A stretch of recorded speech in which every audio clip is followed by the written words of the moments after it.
47 বৎসর পরে কবর খোলা হয়েছে। হ্যাঁ, 47 বৎসর পরে কবর খোলা হয়েছে। কত বৎসর পরে?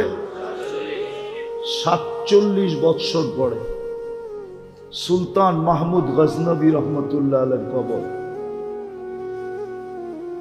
খুলা দেখছে, যেমন রাখছিল অমনি রাখা আছে, কাপড়ে মাটির একটু দাগও লাগে নাই, হাত দুইটা বুকের উপরে বাঁধা আছে। উঠায়া দেখছে নরম তুলতুলে, মনে হয় এইমাত্র ঘুমাইছে। ফ্রান্সিসি ইঞ্জিনিয়ার কপ চেহারার থেকে কাপড় খুলছে আর একটা চিৎকার দিয়া বেহুশ হয়ে গেছে। হুশে আইসা বলছে কলেমা পড়ায়া দাও।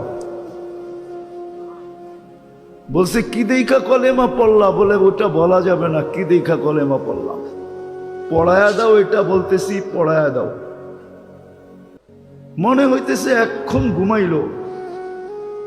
47 বৎসর পরে যিনি আমাদেরও রাজা ছিলেন, ভারতবর্ষ যিনি স্বাধীন করছেন, সুলতান মাহমুদ গজনবী, সেই রাশিয়ার মাথা থেকে নিয়ে ভারতবর্ষের শেষ মাথা পর্যন্ত যার পায়ের নিচে ছিল, পায়ের নিচে এত বড় রাজা, কেমন ফুটা ফুটছে।